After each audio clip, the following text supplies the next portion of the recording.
Alright guys and girls, we're going to solve two problems using the LCD.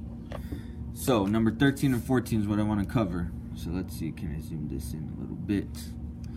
Alright, so solving with using the LCD is just like we did with adding and subtracting. As you see, all these examples have addition or subtraction in them. So you need to have the like terms. So the least common denominator, basically multiply by the missing denominator. You have x minus 6, you have x. These are two separate things. They are not identical. I know they have x, but I can't just say, oh, minus 6 here, minus 6 here. No, it doesn't work like that. You have to multiply by everything or nothing at all. Okay, so with that in mind, let's write down our EVs first. X cannot equal 0, x cannot equal 6. Okay, let's multiply by the missing denominators. Let's multiply the first one by x, this one by x minus 6, and this one by x. Okay, when we do that, we get rid of the denominators and we just solve like normal. Alright, so 5 times x is 5x. Then we have plus 1 times x minus 6 is just x minus 6 equals x times x minus 1 is x squared minus x. Alright, let's simplify this out first. This will give us 6x minus 6 equals the same thing on the right side. Okay. We have an x squared. We want to move everything to the x squared side. Everything always needs to move to your quadratic. Everything needs to move to the biggest quadratic if you have 2. So minus the 6x plus 6. Minus the 6x plus 6. Okay, that reason why this cancels, we get 0 equals x squared minus 7x plus 6. You know what to do with quadratics. Go ahead and factor it out. Factors of 6 to give you negative 7. Negative 6 and negative 1. Therefore, your answer is just the opposite. X equals 6, x equals 1. Now, that's good. But in order for you to get 100, compare with your EVs.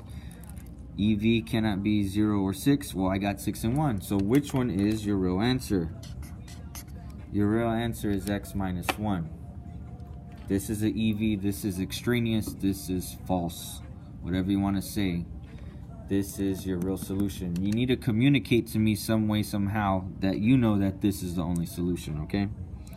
Alright, so let's go ahead and do the next one, and that'll be it.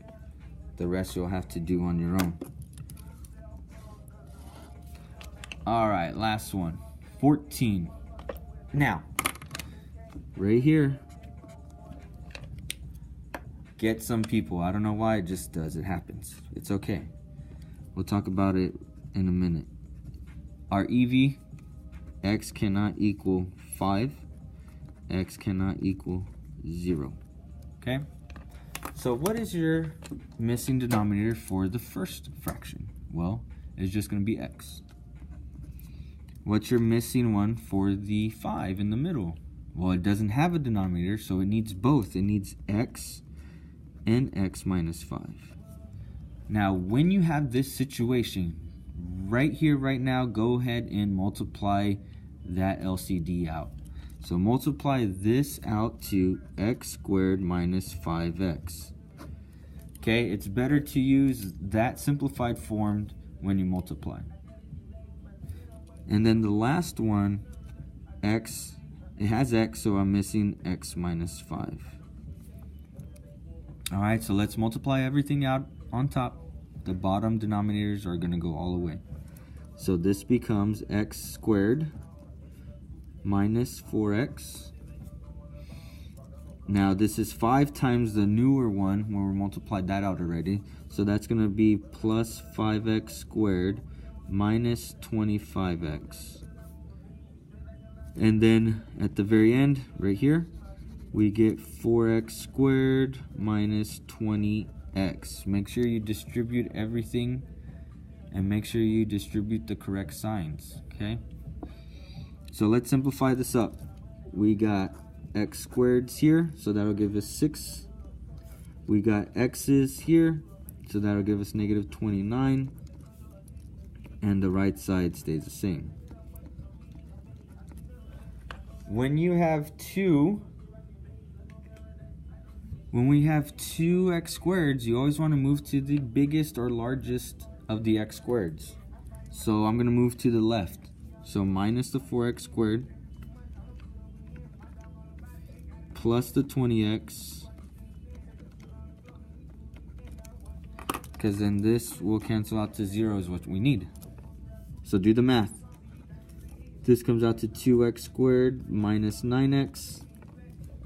There we have it. I know it looks kind of strange, but you can factor this. Just like you factor out a 2 or a 3, you can factor out an x. That's a GCF.